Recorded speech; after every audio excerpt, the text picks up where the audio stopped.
What's going on? Welcome back to another top 10 meta Pokemon card deck video for the month of October. The Toronto Pokemon Regionals are just around the corner. We have a couple more days to go until I can get, or at least try and get, my redemption on stream for taking the L in Pittsburgh against a Lost Box Turbo deck. As always for this video, all these decks in the top 10 are going to be backed by actual statistics that JustinBasil.com has compiled. I'm going to be giving you guys my thoughts and opinions on a bunch of these decks as quick as I can. Also talk about some of the strategies for some of them and my thoughts on them in the current meta game going into the Toronto Regionals. Let's dive into the decks that didn't make the top 10 but are still very notable, and there's still honestly some solid decks you can use for the Toronto Regionals coming up, or maybe you have some local cups or challenges in your area that you're going to use these decks for instead if you're not able to make it out to the Toronto Regionals. And also, I will be going to the San Antonio Regionals this December, which is going to be very fun too. So let's kick things off with an honorable mention. We're going to start out with Arceus V-Star and Babarill. This is a kind of deck that is great for anybody to play.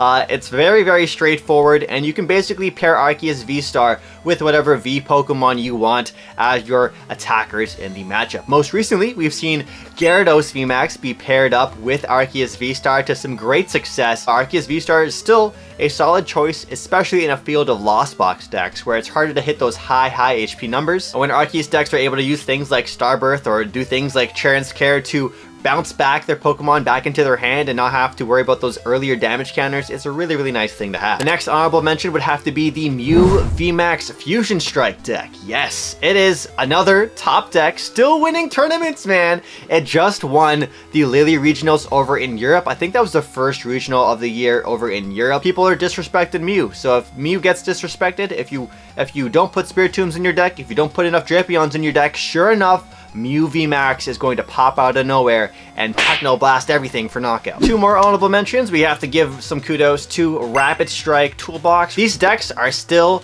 very much alive. They're still very much out there. With the decrease in Mews, Rapid Strike's able to have a little bit more liberty in being able to pick apart those Lost Box decks out there and anything else. Like us Miraidon players, we do fear those Rapid Strike decks because they destroy us for weakness and then some. One more honorable mention before we get to the top 10. I gotta give a shout out to Lugia V-Star Single Strike. Yes, the Single Strike version. The actual colorless version is high up on the list, but the Single Strike version has lost a lot of popularity ever since 151 has come out. Now that we've seen colorless Lugia is most likely the more popular way or better way to play Lugia V-Star, I'm very happy about this because as a Miraidon player, I was scared, or at least a little bit scared. I had to respect it a little bit because the Tyrannitars in Lugia V-Star Single Strike really hurt a lot, along with the Stonejourner as well, which was also a very annoying card in the Lugia V-Star versus Miraidon matchup. Alright, now let's get to the top 10 meta decks for the Pokemon TCG according to JustinBasil.com, which is statistically backed information. If you guys want like a pure, I developed the list of top 10, I really don't think it's gonna justify the actual meta, because if I'm putting like, it's basically like a tier list if I do it, but I know some people do want to have like a tier list style video, so if you guys want my own personal tier list style video, maybe we start off November with my own personal top 10, and then we actually look at the stats about the meta. But yeah, let's get into number 10. Number 10 has got to go to Charizard EX. Yeah, Charizard is still a powerhouse in the format right now. Once you set up a Charizard, once you set up a Pidgeot or Arceus V-Star, depending on the variation of the deck that you're playing, you're able to really just dominate and crush the rest of the game. The popular version of Charizard EX going around is called Arvinzard, and that's where you have 4 copies of Arvin, which really do a lot of the work for you. The big weakness that Charizard EX decks do have to face against is, of course, Disruption and Path to the Peak. This deck really does crumble and fall apart against Judge Path, Iono Path. Now you also have to worry about things like Mew VMAX, where you go Judge Path, and then they also play Grabbers as well, or Luxray. The Charizard EX does have a slight target on its back, and that's why it's fallen down to number 10 on this list. It still has performed decently well at some recent events, of course winning a recent regional too in the Curitiba Regional Championships. If you're able to dodge the Judge Paths out there and you're able to set up, this deck really is a force to be reckoned with. But from what I've seen, even like when I play against this Charizard deck in general, they break 30% of the time. So if your deck is just consistent enough to not brick, and then the Charizard deck bricks, you just instantly win. Charizard decks basically lose if they're not able to set up multiple Charmanders on the first turn. Number 9 is Lost Box with Radiant Charizard. Yeah, another Charizard deck in the top. However, This one is slightly different. They call this one Sablezard. It is basically like a Turbo Lost Box variation, except you don't use those typical attackers that you would like Raikou and Dragonite. Instead, this deck is all about farming the Lost Zone, getting it up as high as you can so you can use attacks like turn 2 Lost Mine with Sableye, or just attack with Cramorant and Sableye turn after turn, being relentless with your single prizers, and then you close out the game with Radiant Charizard for those big 250 damage attacks. A player named Terrence Miller recently got 6th place at the Peoria Regional, so that's the list you guys are looking at right now. And I gotta say, this deck is definitely a well-respected Lost Box deck.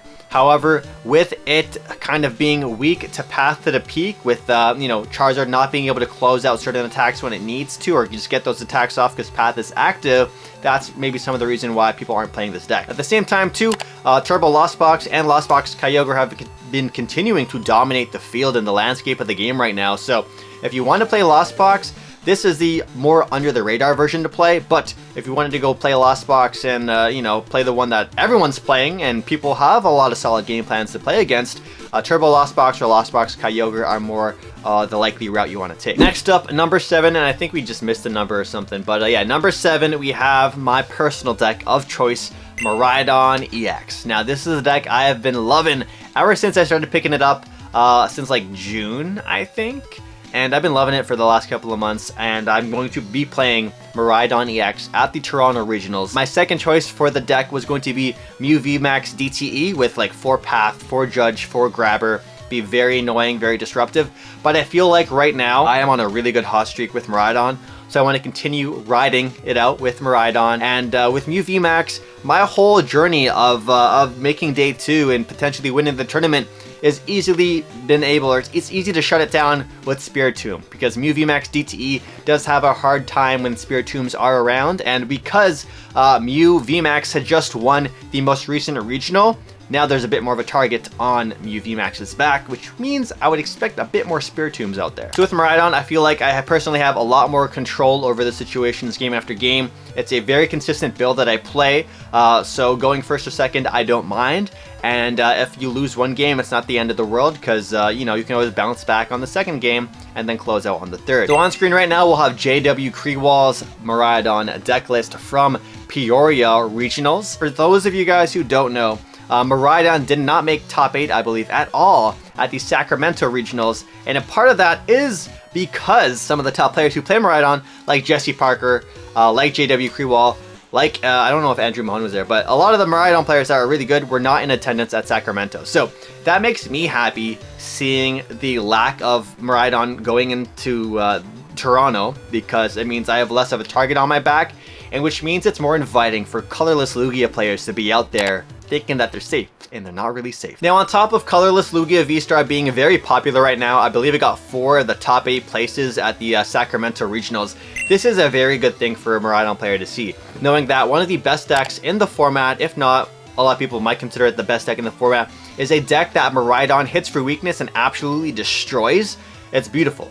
So on top of that, Lugia V-Star colorless, one of its best matchups is Turbo Lost Box, or anything Lost Box, because they have that Snorlax in there with the unfazed fat ability, and an attack that does 180 damage. So not only am I cheering on all these beautiful Lugia players out there to do well, because they're going to take out one of my hardest opponents, Turbo Lost Box, but in doing so, now I can fight with the Lugia V-Stars and have a really easy matchup. I talked about this in the Shuffle Squad podcast coming up very, very soon. I think tomorrow it's going to be released. I was a special guest on the Shuffle Squad's channel, and I mentioned this too. It's kind of like rock, paper, scissors. Turbo Lost Box beats Miraidon, Miraidon beats Lugia, Lugia beats Turbo Lost Box. So as long as the Turbo Lost Boxes are getting feasted and taken apart by those Lugias, Miraidon stonks on the rise. I really do think Miraidon will win this tournament in Toronto, or a Lost Box Kyogre deck once again. If you don't know, Toronto and the greater Toronto area has some of the most high quality players. It's in such a concentrated area that you're going to see a lot of top Lost Kyogre players, a lot of Gardevoir players out there as well, and a lot of us are also going to be on Miraidon. At least I am going to be on Miraidon, and I think Miraidon's going to win because I'm cheering for myself to win the tournament. I really think I can do it, and yeah. but we're gonna have to see how things go. I have to make sure I charge my electric generators the night before. On to number 7. This was my second choice for Toronto Regionals. We got Mew VMAX DTE. So on screen right now is Rowan Stavenaw's list from the Peoria Regional Tournament, where he took 3rd place. And funny enough, the same weekend that Rowan got 3rd at this Regionals, I also got like 2nd at a local Pokemon card tournament with basically the same deck. It was Mew VMAX DTE, but it was without the Luxray. And so I'll have my list on screen of how I played Mew DTE, and now let's just switch back to Rowan's list. Now Rowan's list has the Luxray in here, and along with a Penny, and that's to account for the Charizard matchup, because he was definitely more scared of the Charizards than I was. Mew VMAX DTE is probably one of the best decks in the game. We're in a landscape right now in the Pokemon TCG where any deck in the top 10 can win the tournament. It's just going to depend on who the players are, how they draw, and what their matchups end up looking like at the end of the day. But I really do think that Mew VMAX DTE is one of the best decks in the format. Again, it was my second choice. I would play this if Miraidon wasn't a deck that was around. Now, because this deck doesn't have access to Fusion Strike energies and the Meloetta turn to attack, this deck really does thrive on going first, so you can get your Mew VMAX out quicker. But if you end up going second, that's where the Luxray is quite handy, because you're able to attack, and then you also have Judge Path on that same turn as well. So there are games where you're able to limit your opponent's hand size down to 2 cards, which are very likely to be unplayable if you do end up having to go second and attack with the Luxray. On to deck number 5, we got Shen Pao. On screen is Grant Shen's list, and Grant Shen has been popping off with Shen Pao lately too. I think he got 2 very high placements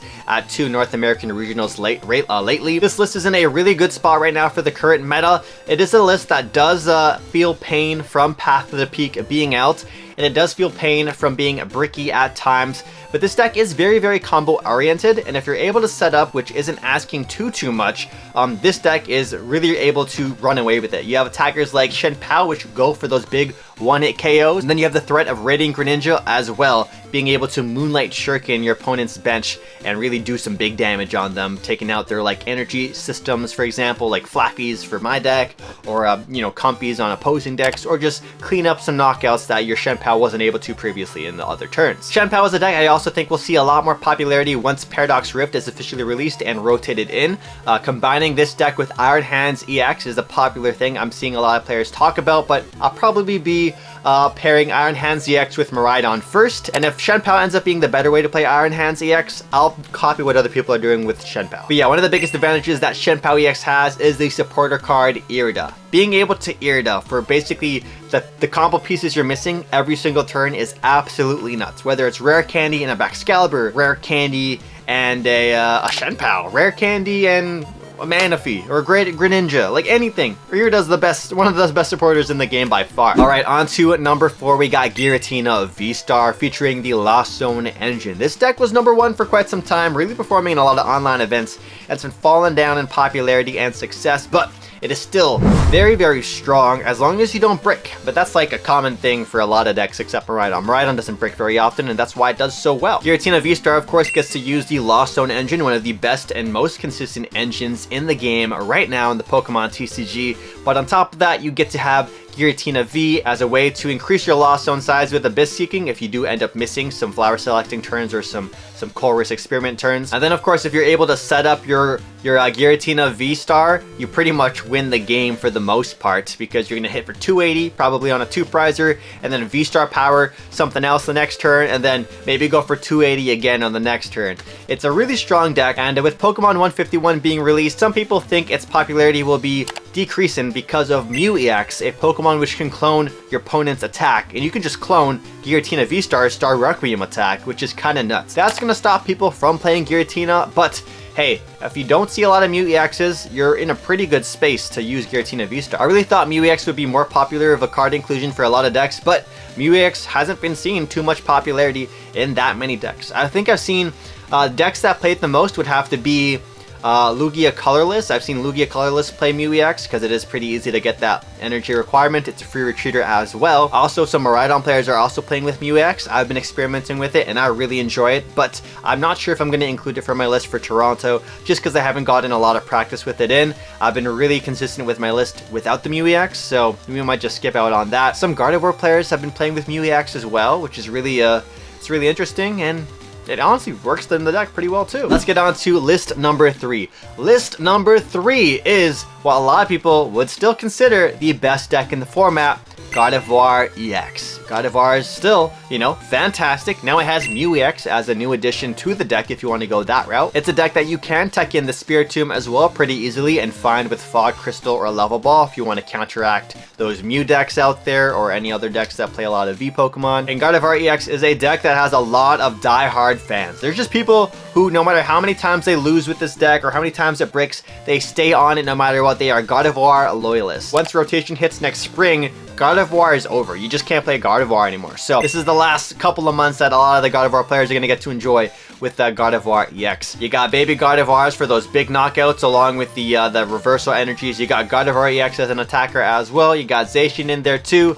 This deck is very strong, and I do think with the decrease in single strike Lugia players that Gardevoir decks are going to be in a better place with less of those running around or flying around in this case. On to the last 2 decks. Coming in at number 2 is Colorless Lugia V-Star. Yeah, Colorless Lugia V-Star, I'm cheering for you all the way to the top. I want to see you at the top tables because it's going to be an easy matchup for a Miraidon player like myself. I've never lost to a Colorless Lugia player in my life, and I want to keep it that way. Colorless Lugia V-Star with the power of Snorlax. 3 of those copies at for a lot of them. You got Luxray in here too with that beautiful reversal energy. You can reverse or return KO Lugia decks out there along with other decks that are weak to lightning. You got Mew EX in here along with Weirdeer as well. This deck has a plethora of really great attackers that currently fit the meta very well. So that's why this deck is a really good spot right now. It's also not too hard to set up. It does get breaky at times, but if you do manage to set up your 2 Archeops on the board, it is really clear sailing for the rest of the game.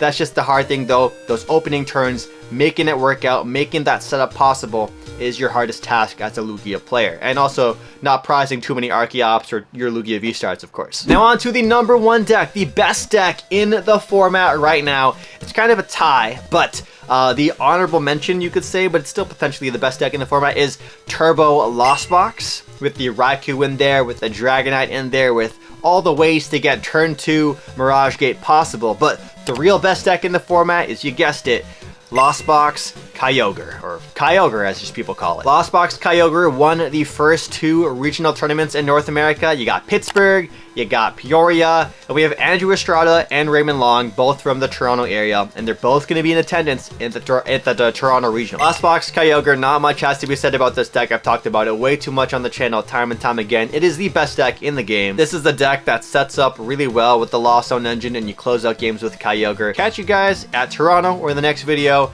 and let me know what you're playing in Toronto. I'm curious. But yeah, my battery's about to die, so I don't want this video to not ever get uploaded.